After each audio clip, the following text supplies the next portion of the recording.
Hello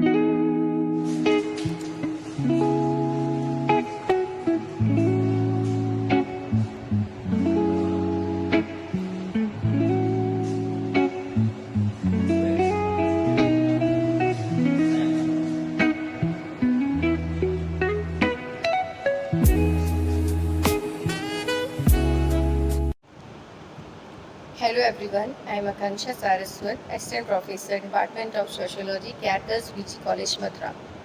आप सभी का मेरी इस वीडियो में लेसन में स्वागत है। मैं आज आपको समाजशास्त्र के विषय में कुछ बताऊंगी।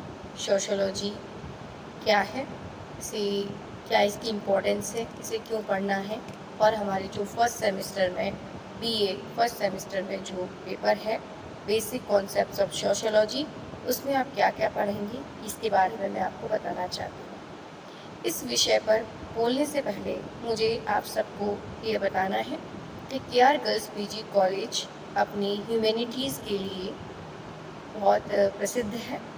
आपको जो teachers KR girls PG college में दिखेंगे वैसे आपको कहीं नहीं मिलने वाले। कारण उसका है कि हमारे यहाँ सभी टीचर्स कमीशन से अपॉइंटेड हैं।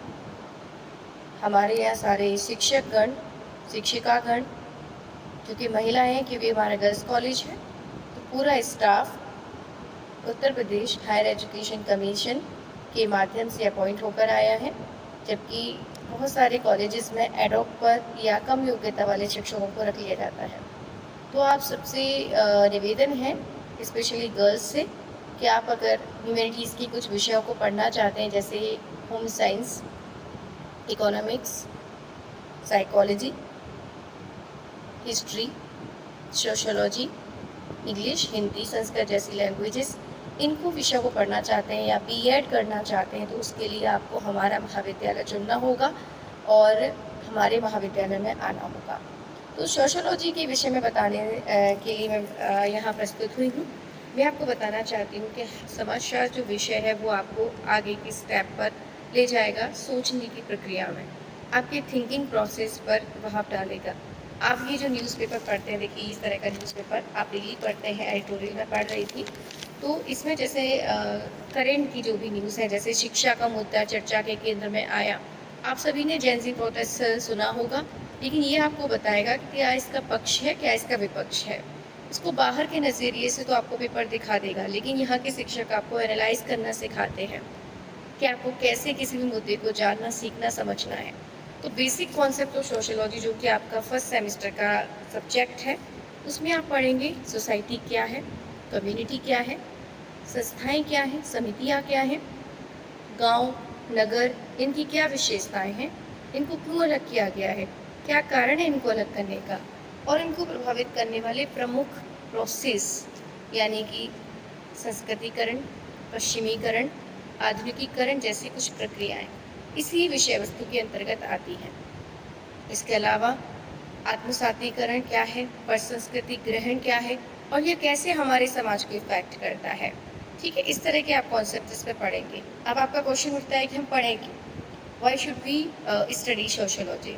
आई थिंक दैट सोशियोलॉजी पढ़ना एक तो आपको खुद से डेवलप करने के लिए ज़रूरी है कि आप अपना स्टेप ले पाएँ। जैसे बहुत सारे प्रॉब्लम्स आपके आसपास हैं, गरीबी, महिला संबंधी मुद्दे, राजनीतिक मुद्दे, या आपके ऊपर प्रेशर डाला जाता है, डाउरी जैसी कुछ समस्याएं हैं, या बाल विवाह हैं जैसी कुछ समस्याएं, ये सब कुछ सोशियोलॉजी के अंदर आप पढ़ते हो, और इनसे कैसे निपटना है, और इनसे कैसे, इनको रोकने के लिए कौन से एक्ट या कानून बने हैं, इनके बारे में आप जानने लगते हो, समझने लगते हो।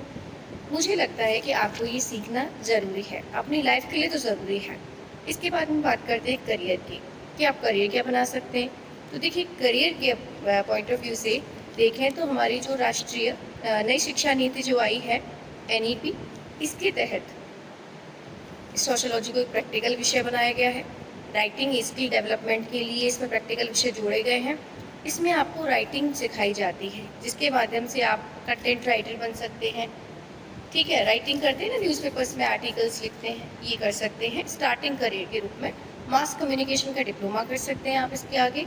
इसके अलावा आप इसमें जितनी भी सिविल सर्विसेज एग्ज़ाम है, चाहे UP PSC है चाहे यूपीएससी का एग्ज़ाम है या किसी भी स्टेट पब्लिश कमीशन का जो एग्ज़ाम है, उनमें भी आप एज अ सब्जेक्ट इसको चुन सकते हैं। सब्जेक्ट के रूप में ये अवेलेबल होता है जिनको आप चुनते हैं।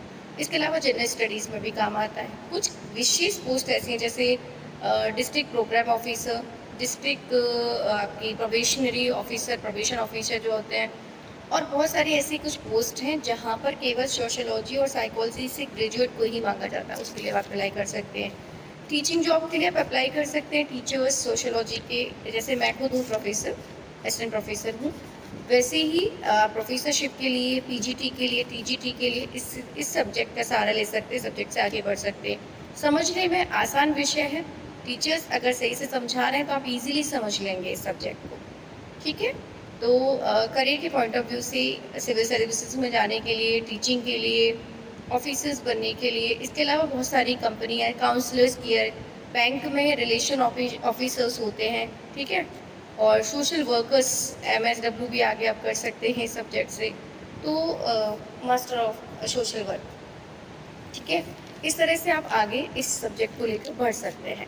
तो मेरा मानना है कि आपको अपने घर से निकलना चाहिए, क्लासेस अटेंड करें, टीचर से हेल्प लें, न केवल पढ़ने के लिए बल्कि करियर काउंसलिंग के लिए भी टीचर से आप हेल्प ले सकते हो। यहाँ के टीचर्स आपको हेल्प करेंगे हर स्तर पर। आपकी पर्सनल लाइफ से रिलेटेड कोई काउंसलिंग है वो भी करेंगे, करियर से रिलेटेड काउंसलिंग है वो भी करेंगे, और आपको फ्यूचर में क्या करना चाहिए इससे रिलेटेड आप चीज़ें पूछ सकते हो। सभी teachers net, JRF, net qualified हैं, पीएचडी हैं, और बहुत सारी डिग्रीज़ के साथ और बहुत सारी क्वालिफिकेशंस के साथ इस एग्ज़ाम असिस्टेंट प्रोफेसर वाले एग्ज़ाम को क्वालिफाई करके, इंटरव्यू दे करके यहाँ अपॉइंटेड हैं। हमारी प्राचार्य प्रोफेसर पल्लवी सिंह मैम के गाइडेंस में हमारा पूरा टीचिंग स्टाफ अपने बच्चों को, अपने स्टूडेंट्स को हेल्प करने के लिए तैयार है। Thank you so much.